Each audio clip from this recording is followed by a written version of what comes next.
Les instal·lacions renovades de l'Squash Marconi van acollir la celebració del Campionat de Catalunya d'Esquaix per equips.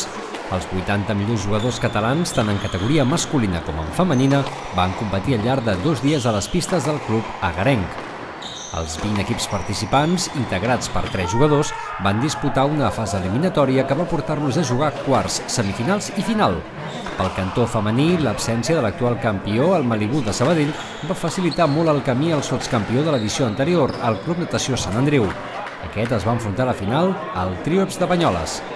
Al primer partit, Virginia de la Llave va guanyar a Patricia Chara per un clar 3-0 a favor del Sant Andreu. El segon encontre el van jugar la número 1 d'aquest, Sofía Mateos, contra Cintia Cervellón.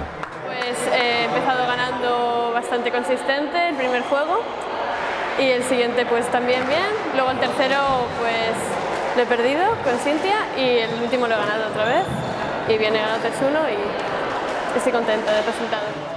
Amb la victòria de Mateos, el Campionat de Catalunya per equips en categoria femenina anava cap al Sant Andreu, deixant el darrer enfrontament entre Maribel Calabozo i Zoe Edwards sense importància de cara al campionat, essent l'únic que va guanyar l'equip de Banyoles.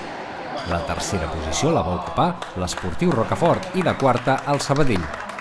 Pel cantó masculí a la final van arribar el campió de l'edició anterior i gran favorit, el Malibu Esportiu de Sabadell, i el Triops B de Banyoles. El primer enfrontament se'l va endur l'equip del Vallès Seti Herrero davant de Joan Vidal per un clar 3-0. La següent parella en entrar a la pista va ser la formada pel lleidatà del Banyoles Edu Nadal i l'holandès del Malibu Tess Jute. Tot i l'esforç del jugador de la terra ferma, el segon punt va anar per a mans de l'equip de Sabadell per un altre 3-0.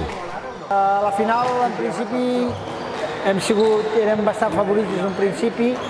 Ells era la primera final, que també, vulguis que no, ser la seva primera final, doncs es nota una mica la pressió de ser la primera. Nosaltres som més experimentats en aquest tipus de finals i en principi hem guanyat tots els partits amb prou solvència.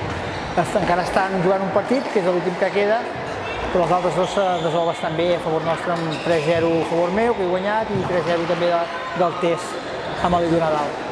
Jo crec que la clau bàsicament és perquè som jugadors més experimentats que ells. Nosaltres portem molts i molts anys ja competint, fent aquest tipus de competicions, i ells són més novells, fa menys anys que competeixen, i la final per ells era el premi, jo crec, més que no pas guanyar-la. El tercer enfrontament també va anar a parar a mans del Malibu per 3-2, tot i que no es va decidir fins després de saber que l'enfrontament entre Oriol Mestre i Francesc Cisteré no tindria repercussió al marcador.